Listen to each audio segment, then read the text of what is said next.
Dans quelques jours, nous allons célébrer ensemble la Pâque du Seigneur. En ce temps de confinement, contraint à nous éloigner les uns des autres, le mot « ensemble » peut nous paraître étrange. En effet, au cours de cette festivité, nous serons bel et bien dispersés, chacun de nous étant obligé à rester chez soi, dans sa propre maison, dans son propre lieu de vie.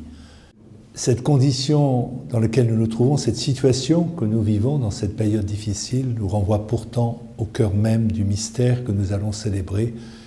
Tel que le prophète l'avait annoncé, ma demeure sera chez eux, je serai leur Dieu et ils seront mon peuple.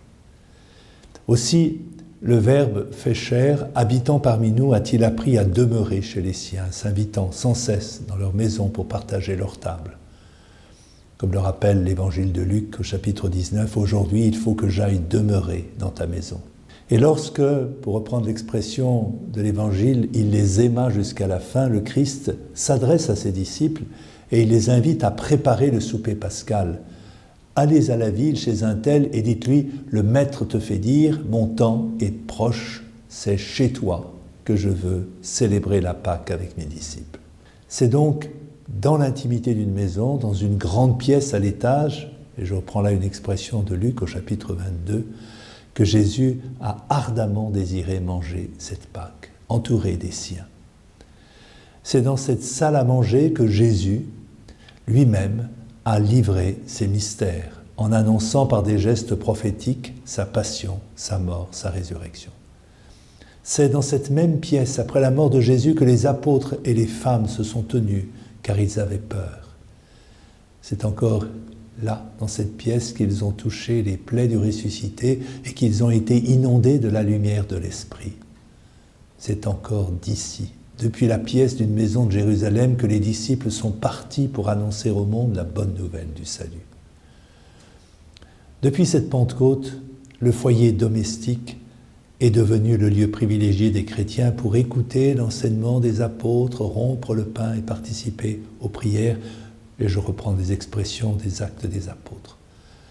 Rappelons-nous que ces hommes, ces femmes, ces enfants, rassemblés en un seul lieu au nom du Christ, sont à l'origine de l'Église, et c'est ainsi que Paul appelle les différentes communautés auxquelles il s'adresse. C'est bien que leurs propres maisons sont devenues des lieux de rassemblement. Ils seront appelés pour toujours la maison d'église, des maisons d'église. Aussi, dans ce mal, cette pandémie qui nous frappe, nous pouvons réfléchir à ce qui fait la nature profonde de l'Église en n'oubliant pas que l'Église est née dans une maison.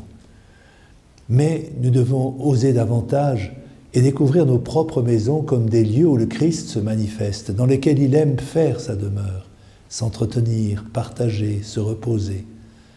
Plus encore, nous pouvons vivre dans nos maisons cette expérience de petite église, d'église à la maison, ecclésiola. Certes, il ne s'agit pas de sublimer trop facilement une réalité qui parfois est austère, difficile à vivre en ces jours de confinement. Pour beaucoup, les logements sont exigus, d'autres souffrent de la pauvreté, certains sont frappés par la maladie ou le décès de l'un des proches sans pouvoir faire le deuil. Ces situations bien réelles manifestent elles aussi la nature de l'Église, car de manière privilégiée, le Christ demeure dans ses maisons, auprès de celui qui est pauvre, auprès de celui qui est malade, auprès de celui qui meurt, de celui qui est endeuillé ou qui se trouve isolé. Comme le rappelait le pape François, cette année, nous sommes appelés à vivre les jours saints de manière tout à fait insolite. Ne pouvant pas aller dans nos paroisses, dans nos communautés, fréquenter nos églises, vous aurez donc la possibilité, par le moyen de vidéos, par la télévision, de rejoindre des célébrations qui ont lieu en d'autres lieux. Toutefois, ayez aussi l'audace en ces jours de prier avec les personnes qui vous sont proches, cela dans votre appartement, dans une pièce de votre maison. Ouvrez le livre des Écritures, la Bible, pour méditer la parole de Dieu qui nous est livrée en abondance pendant ces jours. Lisez-la, méditez-la, priez-la, partagez-la avec vos proches et célébrez-la par ce trésor que nous offre l'Église, sa prière, qu'on appelle la liturgie. Vous pouvez être intimidé, voire dérouté face à l'idée de mettre en œuvre cette liturgie dans votre maison, seul ou avec vos proches. Vous vous sentez peut-être incapable et même vous pouvez penser que cela ne vous revient pas. Ayez confiance. Rappelez-vous que votre baptême a fait de vous des prêtres, des prophètes et des rois, et vous a donné de plein droit la capacité non seulement de participer à la liturgie de son Église, mais aussi d'en vivre. Puisque vous avez été marqués du sceau du Christ, vous y êtes invités.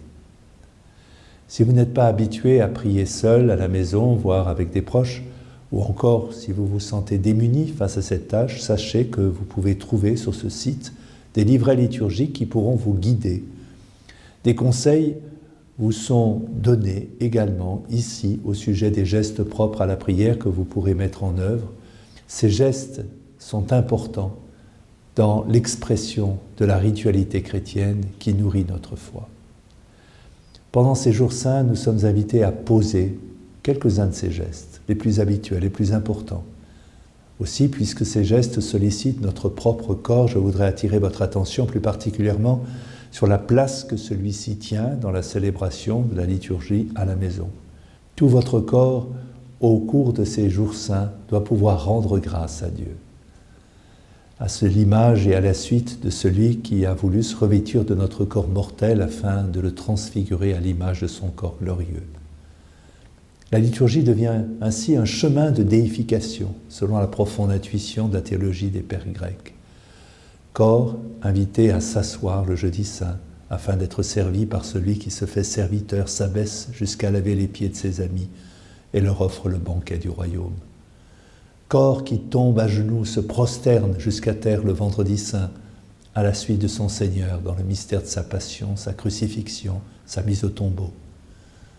Corps qui se relève, se tient debout en suivant les pas du ressuscité, afin d'annoncer au monde la bonne nouvelle du salut. Voici, chers amis, cette traversée qui est véritablement une Pâque. Ce chemin que l'Église elle-même parcourt s'ouvre à vous dans votre propre maison, votre Église domestique, là où vous vous trouvez. Que ce chemin liturgique soit un chemin de grâce, de bénédiction, dans la lumière du Christ qui nous y invite et qui nous précède.